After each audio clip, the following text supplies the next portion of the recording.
हे खोटे घालते मी आणि मग खरेचे दागिने आहेत ना का ते मी गहाण ठेवलेत. आमचे एवढे घर झाले ना आतापर्यंत आमचं 2.5 ते 3 लाख रुपये झाले. आम्हाला एवढं नाही पण निदान आमचे गेलेत ना 50 ते 60 हजार रुपये तेवढं तरी त्यांनी आम्हाला द्यावा.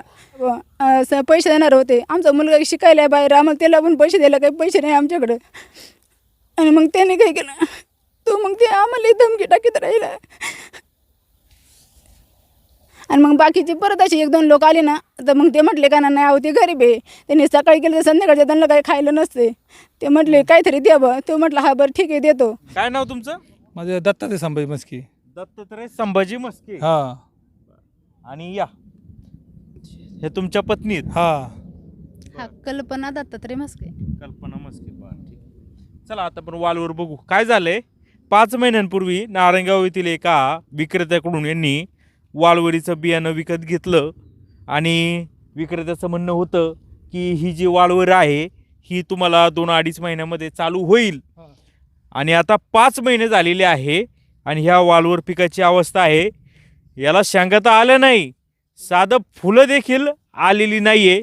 याबाबत आता हे सगळे शेतकरी अक्षरशः हवालदिल झालेले आहेत. माझ्याशी बोलताना त्यांचा फोनवर बोलताना अक्षरशः कंठ दाटून येत होता आणि हेलपाटे नारायणगावला मारून मारून दमलेत. ते म्हणतात दादा तुम्ही या कोणत्या परिस्थितीत, तुम्ही या आणि हे दाखवा कशा पद्धतीची आमची फसवणूक झाली आणि झालं आहे काय.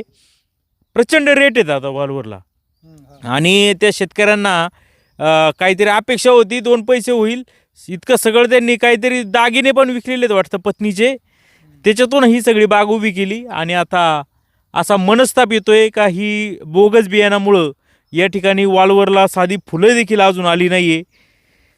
काय सांगाल, कधी वालवर लावली होती का? नाही पहिल्यांदाच लावलेले आहे मी वालवड. पण हे मला कोण हां बोला बोला. ह्या वालवडीला आम्ही खर्च वगैरे भरपूर केला. त्यांच्याकडे गेलो आम्ही बी वगैरे घेऊन आलो.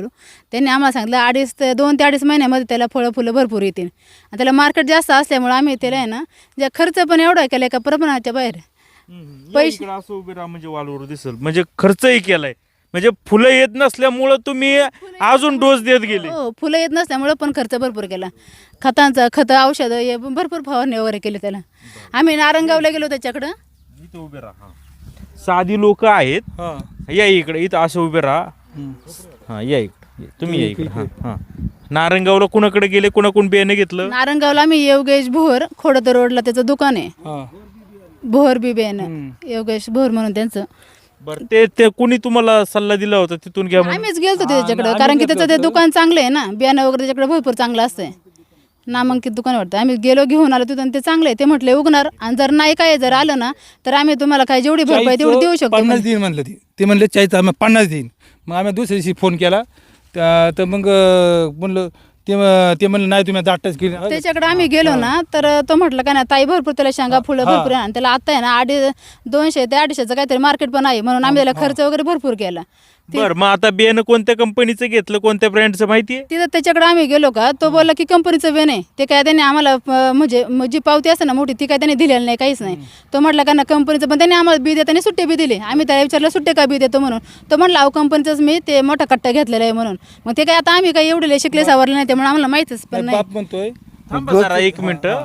मग त्याच्याकडं मग त्यांनी त्याच्यानंतर आम्ही परत दुसऱ्यांदा गेलो का तर त्याचे वडील म्हटले काय ना, त्याचे वडील म्हटले काय ते स्वतः मी घरी तयार केलेलं बी आहे, हे तर आमचं कंपनीचं नाही पण घरी केलेलं. त्याचा मुलगा म्हणतो जे योगेश भोर आहे ना तो म्हणतो की नाही कंपनीचं बी आहे आणि त्याच्या वडील म्हणतात का नाही मी स्वतः वावरामध्ये तयार केलेलं आहे त्यामुळे त्याची काही खात्रीच हे नाही. वालवर आता बियाणं घेतलं ते काय ब्रँडेड नव्हतं, त्यांनी सुट्ट दिलं म्हणलं कंपनीचं पिशवी सोडून दिलं. किती किलो घेतलं? आम्ही त्याच्याकडून 1.25 किलो घेतलं. 1.25 किलो घेतलं. त्याला विचारलं की आमचं 1.25 एकर वावर आहे, अर्धा ते 1.25 एकर. तो म्हटलं याला 1.25 किलो बी लागेल तेवढं लावा. आम्ही त्यांनी सांगितलं भावाने घेतलं? त्याच्याकडून 1000 रुपये किलोने घेतलं. नाही 1200 गेलो. 1250 झाले असतील ना किलो म्हणजे 1.25 किलोचे 1250 रुपये झाले. बर मग त्यांनी काय सांगितलं, काय काय औषधं कुठून घेतली, लागवड कधी केली? लागवड आहे का त्याच्याकडून आहे का 2 एप्रिल 2006 त्याच्या ते 2026 आता घेतलं त्याच्याकडून आणि आम्ही लगेच 5 तारखेला लगेच लावून टाकलं. बर लागवड केली, लागवड जमीन तयार केली. हो त्याचं बी ते उगवून वगैरे चांगलं आलं, व्यवस्थित चांगलं सगळं. आम्ही का त्याचे 2 ते 2.5 महिने वाट पण बघितली. त्याला परत फोन केला, म्हटलं दादा त्याला काय, ते म्हटले काय ना काय नाही होत, टेन्शन ना घेऊ, सगळं येणार आहे. आम्ही दोघं पण त्याच्या तिकडे दुकानावरती गेलो. आलं नाही म्हणून काय त्याला केलं आता सगळे आजूबाजूचे लोक म्हणायचे अजून का त्याला काहीच आलं नाही बाबा, कारण की फळं बाकीच्यांचे ज्यांनी केलेत ना त्यांच्याला फळं फुलं सगळी चालू झाली ना, आमच्याला काहीच नाही झालं चालू. म्हणून मग आम्ही परत त्या दुकानावाल्याकडे गेलो. जवळ 2.5-3 महिन्यानंतर दुकानावाल्याकडे गेलो. तो म्हटलं का ना टेन्शन नका घेऊ, सगळं येणार ताईला फळे फुलं. त्यांनी एक बाटली दिली आम्हाला औषधाची, एवढी न्या आणि मारा म्हटलं. आणि एक 8 दिवसांनी आम्हाला फोन केला. म्हटलं बरं ठीक आहे, आलो आम्ही, तेवढी बाटली मारली. 8 दिवसांनी नाही, आम्हाला त्याला 15 दिवसांनी फोन केला, कारण की म्हटलं पावसाचं वातावरण वगैरे त्यामुळे काही फुलं वगैरे त्याला आली नसेल. 15 दिवसांनी फोन केल्याच्या नंतर म्हटलं अहो दादा त्याला काही फुलं बिलं काही आलीच नाही. तो म्हटलं की फुलं आली नाही ना ताई, मग मी बघायला येतो उद्या. म्हटलं ठीक आहे चालेल. तो दुसऱ्या दिवशी आम्ही त्याला फोन केला, 7 ते 8 फोन केले, तो एकदा पण काही बघायलाच नाही आला. आम्ही तिसऱ्या दिवशी परत त्याच्याकडे गेलो, पाऊस आला होता, पावसातच गेलो आम्ही. आणि मग त्याला म्हटलं अहो काही आलंच नाही त्याला. तो म्हणतो काय नाव नाही या ना, मी येतो बघायला. दुसऱ्या दिवशी तो आला बघायला, आला बघितलं इथं आला, म्हटलं अवले दाट झाली ती.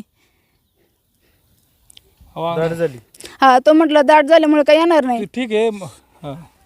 आणि मग बाकीची परत अशी 1-2 लोक आले ना, तर मग ते म्हटले का नाही अहो ते गरीब आहे, त्यांनी सकाळी केलं तर संध्याकाळच्या त्यांना काही खायला नसते, ते म्हटले काहीतरी द्यावं. तो म्हटलं हा बरं ठीक आहे देतो. मग म्हणले मी माझ्या वडिलांना संग बोलतो आणि थोडेफार काहीतरी त्यांना देतो. म्हणलं ठीक आहे चालन बा. आमचे 50,000-60,000 रुपये खर्च आले आत्तापर्यंत त्याला. म्हणलं हा ठीक आहे चालन. मग त्यांनी दुसऱ्या दिवशी तो म्हटलं 9-10 वाजता आम्ही फोन करतो. ते मग त्याने न करता आम्हीच त्याला फोन केला. म्हटलं अहो दादा तुम्ही फोन करणार होते, तुम्ही काही फोन केला नाही, आम्हाला हे द्यावं, पैसे देणार होते, आमचा मुलगा शिकायला आहे बाहेर, आम्हाला त्याला पण पैसे द्यायला काही पैसे नाही आमच्याकडं. आणि मग त्याने काय केलं, तो मग ते आम्हाला धमकी टाकीत राहिला.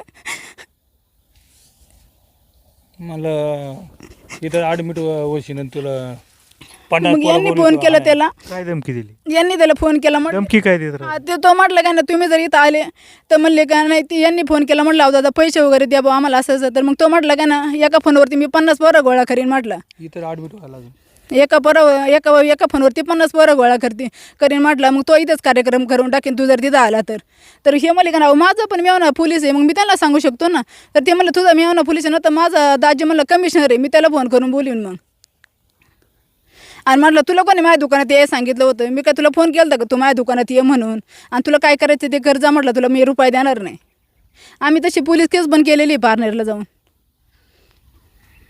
याच्या आमचं दुसरं काहीच नाही. तसं आत्तापर्यंत जर 5 महिने झालेत, 5-5.5 महिने झालेच ना आता येईल. आता आमचं एवढं नाही. आता याचं जर तसं जर याला मार्केट किती 200 ते 250 रुपये किलोचं मार्केट आहे आता याचा.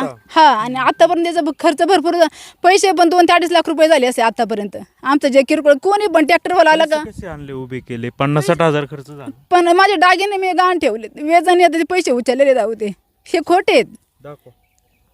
हे खोटे घालते मी, आणि मग खरेचे दागिने आहेत ना का ते मी गहाण ठेवलेत. आमचे एवढे घर झाले ना आतापर्यंत, आमचं 2.5 ते 3 लाख रुपये झालं असं. आम्हाला एवढं नाही, पण निदान आमचे गेलेत ना 50 ते 60,000 रुपये, तेवढं तरी त्यांनी आम्हाला द्यावा. लईची अपेक्षा पण नाही आमची. कुठे ठेवले दागिने? दागिने आळकुटीमध्ये ठेवलेले, पतपेढीमध्ये. त्याची तुम्हाला पावती वगैरे म्हटलं तरी मी आणून दाखवू शकते. त्याच्यावरती दागिन्यांवरती मी 80,000 रुपये काढले. इकडे 50 ते 60,000 रुपये इथं खर्च केला. 20 ते 30-25 रुपये तिकडे पोराला भरलेत. कुठे मुलगा कामाला? मुलगा कामाला नाही शिकतोय, आता शिका 11वीला आहे, त्याला आळाफाट्याला अकॅडमीला टाकलंय. ते काय नंबर आहे त्याचा? त्याचा नंबर सांगू तुम्हाला, थांब 2 मिनिटं. बाहेर गेलेला. मग त्याचे वडील होते तिथं. मग त्याच्या वडिलांना विचारलं, म्हटलं अहो ते दादा कुठे गेले? ते म्हटले का आताच बाहेर गेलाय. म्हटलं काय झालं? तर म्हटलं का नाव म्हटलं का नाव काका तुमच्या दुकानातून जे बिन नेले ना ते बिल अजून शांगा नाही, फुलं काहीच नाही दिले. अहो ते 3.5-4 महिने होत आले आता काय करायचं? ते म्हटले अहो आम्ही घरी तयार केलेले, असं फसवू शकत नाही. म्हटले त्याला तर शांगा याच पाहिजे ना. काय नंबर सापडतोय का? दर सापड. तुम्हाला काय बोलायचंय का? काय आता हीच बोलली समजा. आता तुम्हाला भीती वाटते का तिकडे जायला? नाही मला हा, मग तिथं झालं, अहो भीतीच भीती वाटली वाटते. आता मी आता ते मला धमकी देते, म्हणते 50 पोर येऊन तुला तुम्ही काय इथं भांडणं केली किती जाऊन? नाही. भांडणं बिंडणं काहीच बोललो नाही. अहो आम्ही गरीब अहो आहे, आम्ही आम्हाला गरीब आहे, काहीच बोललोच नाही. ते मला 50 पोर इथं तुला ॲडमिट करायला लागेल आणि तू इथं आला तर ते मी भांडणं बिंडणं काहीच केलं नाही. काय नंबर? हा. हम्म. 9860 हं? 9860 15 12 93. काय नाव आहे त्याचं? योगेश भोर, हम्म. नारंगाव खोडद रोड. तुमचं काय नाव आहे? या कल्पना दत्तात्रय दत्तात्रय संभाजी दत्तात्रय मस्के. संभाजी मस्के. दत्तात्रय संभाजी मस्के माझं नाव आहे ना बी.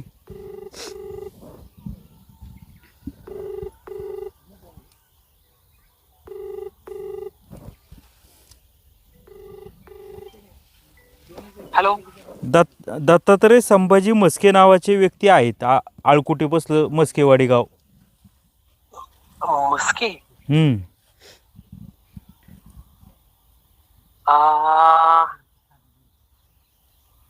खरंच मस्के. हा, एक मस्के आहे बुवा. मग त्यांनी आपल्याकडून हे नेलं होतं ना, वाळवरचं बियाणं. हा हा हा.